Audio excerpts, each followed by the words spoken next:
رسیدم ال کالافاته توی پاتاگونیای آرژانتین، یکی از جنوبی ترین شهراش. زمستون اینجا واقعا هیچ خبری نیست، توریست نیست و هوا خیلی سرد میشه و یکی از زیباترین یخچال دنیاست. اگه بدونیم چقدر حال من بده.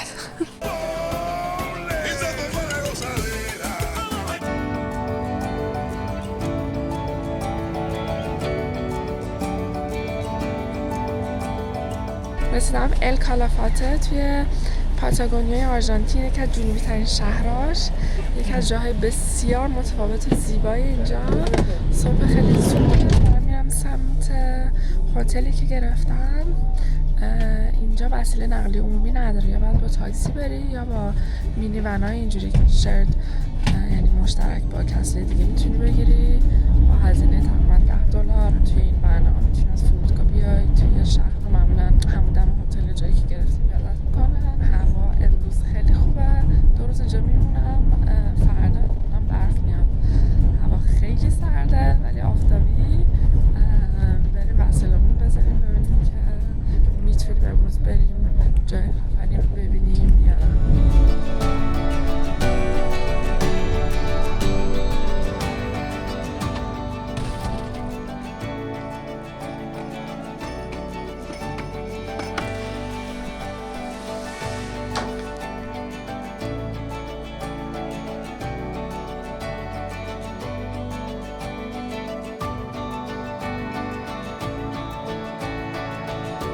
توی مرکز شهر خیلی کوچیک ال کالافاته هستم، توی یکی از جنوبی ترین منطقه های پاتاگونیا توی سمت آرژانتین.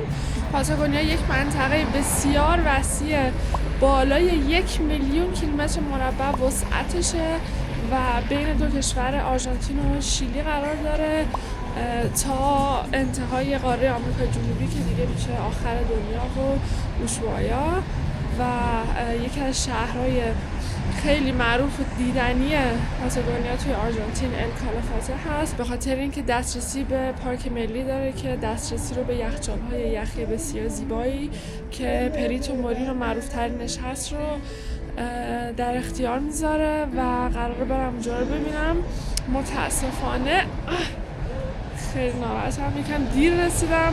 یه پروازی بود خیلی صبح زود میرسید، اون پرواز دیروز بوک کردم و بعد از 6-7 ساعت کانفرم نشد، مجبور شدم یه پرواز دیگه گرفتم که 9:30 صبح رسید و همه اکتیویتی ها و ماشینا ترانسفره که میرن به سمت نشنال پارک رفتن و خیلی حیفه چون امروز هوا عالی بود. فردا امکان داره برف بباره و بارون، ولی اشکال نداره. اومدم توی شهر قدم بزنم ببینیم توی این شهر چه خبره و چیکار میشه کرد. مورنو جایی که فردا خواهی رفت.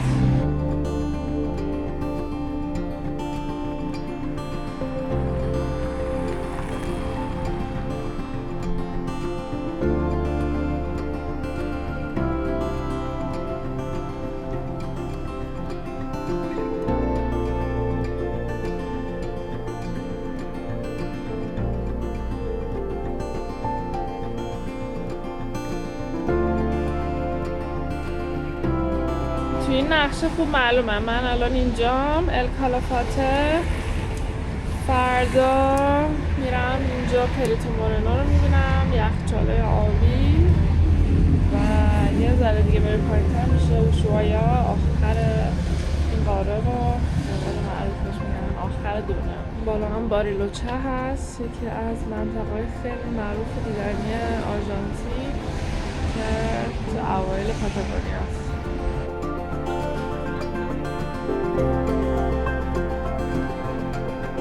به تور که نرسیدم، حداقل پاتاگونیا رو با یه برانچ خوشمزه شروع کنیم.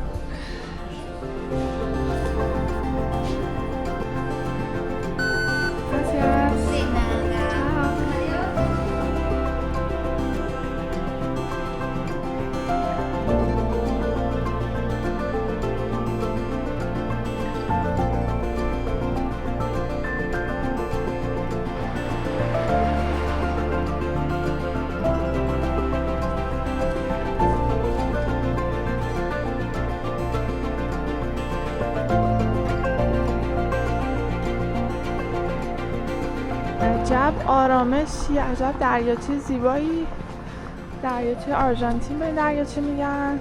از اون فاصله دور کوههای خیلی زیبایی که همه پر از برف رو میبینیم و این خونه مشکی که این پشت هست گرونترین خونه شهر کالافاته هست که پولدارترین کسی که اینجا زندگی میکنه خونهشه که صاحب کلی هتل و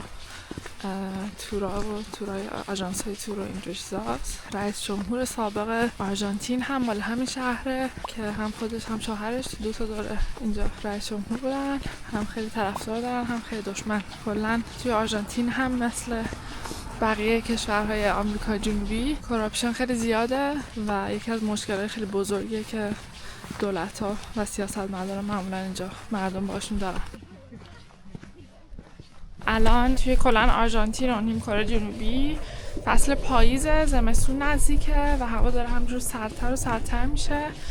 آخر سیزن گردشگری پاتاگونیاست، یعنی دیگه تقریبا سیزن تموم شده، به خاطر همین خیلی خلوته، توریستی نیست، قیمتا کمتره که خودش یه موقعیت خوبیه واسه اومدن به اینجا. هتل‌ها، پروازا قیمتا خیلی بهتره و شلوغ نیست، ولی خب از اون طرف هم آب و هوا هم امکان داره خیلی روزا اونقدر که باید خوب نباشه برای کوهنوردی و پیاده روی و اینا. توی کوه‌ها شرایط آب و هوای خیلی مناسب نیست، ولی مهمترین جاذبه گردشگری اینجا که یخچال یخی هست که می‌خوایم ببینیم، اونو همچنان هر موقعی سال که بیای می‌تونی بری ببینی.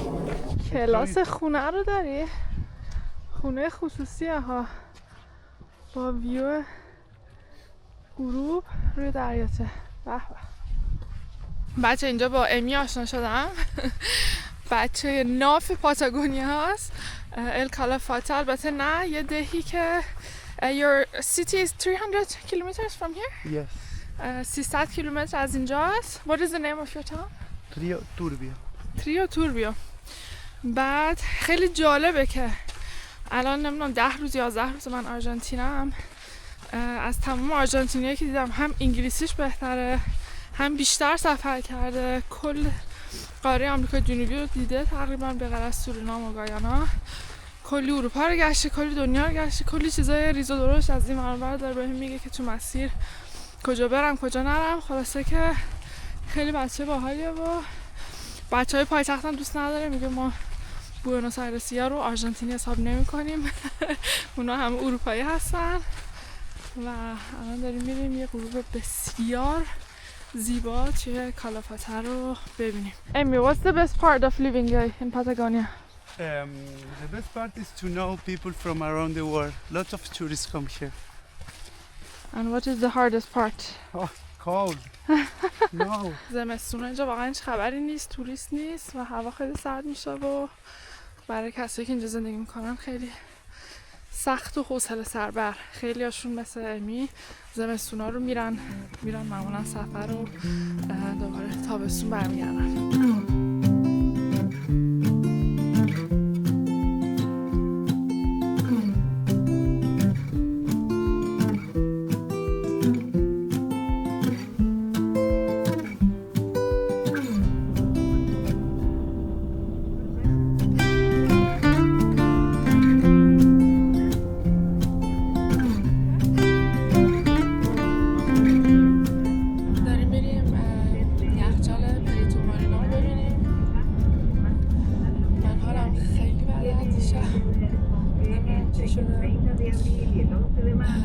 بدنده از سردرد شدید 11-12 ساعت هم استراحت کردم، کلی قرص خوردم، اصلا نمیتونم رو پام بایستم،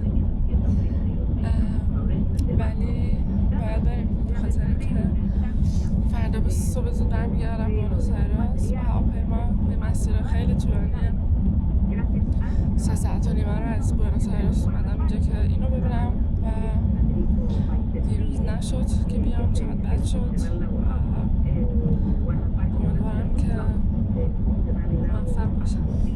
1 ساعت رانندگی، 4-5 ساعت اونجا پیاده رویه، 1 ساعت قایق و بعد همین مسیر رو برمیگردیم.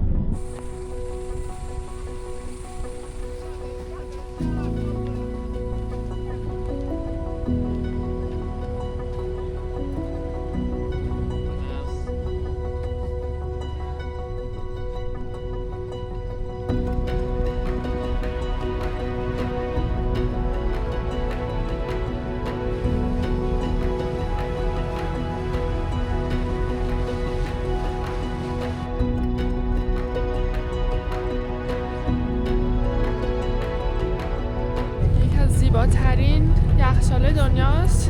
یکی از معدود یخچال‌های دنیاست که در حال گسترش بوده همیشه، ولی این هم دیگه الان با شرایط آب و هوای دنیا رو به کوچیک شدن.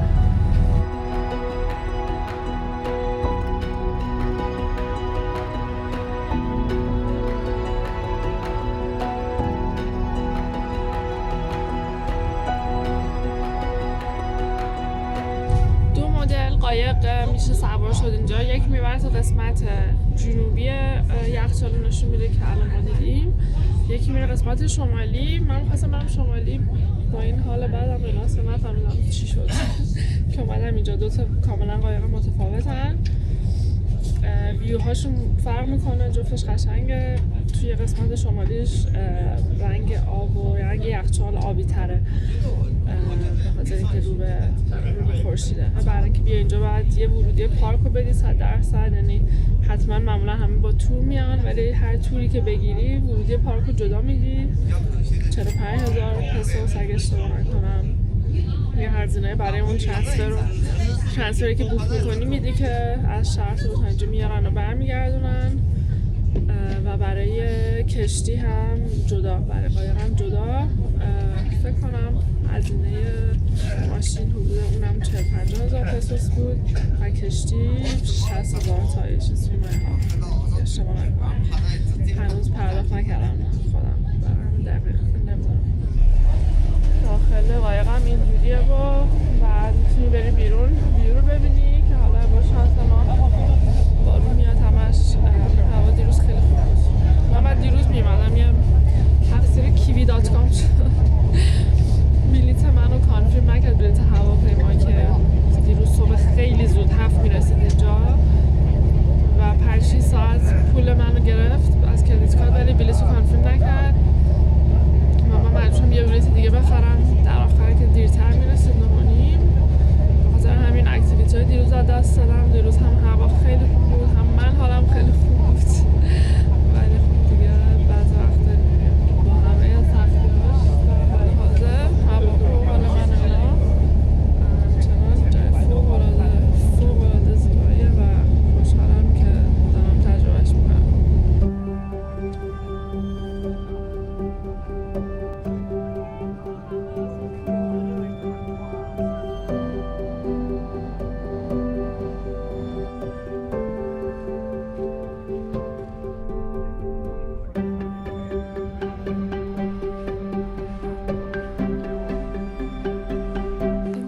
پاییزه و رنگای پاییزی همه جا هست. چقدر طبیعت اینجا رو چند برابر زیبا کرده.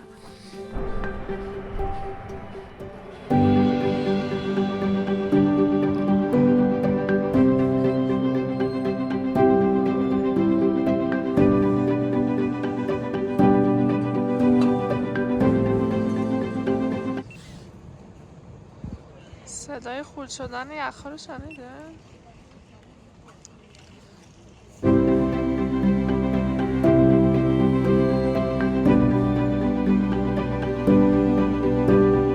اگه بدونیم چقدر حال من بده. اصلا هم چشم شدم راه میرم.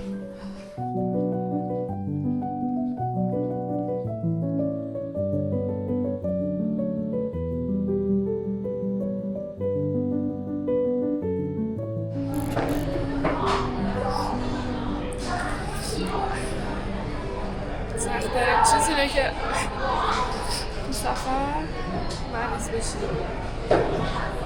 هفته خیلی سفری بیشترم مریض میشی.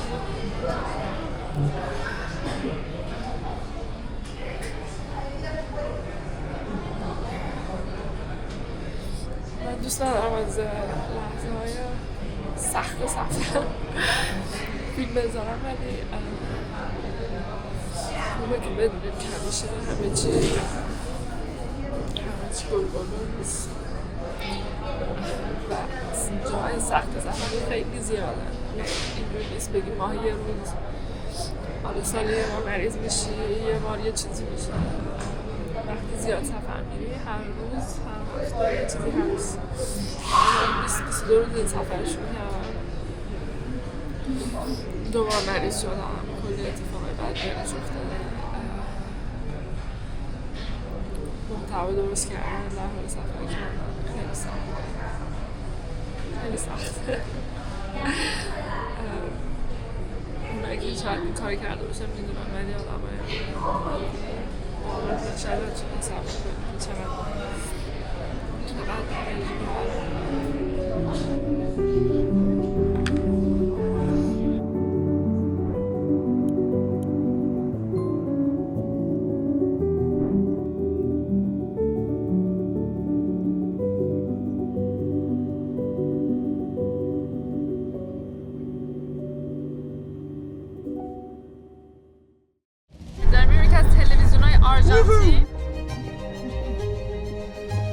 We're going to show you some pastry, local pastry from Argentina. عکس فری پالستاین رو اینجا دیدم. Saludos para la gente de Irán. آرژانتینیا عاشق کتاب خوندن هستن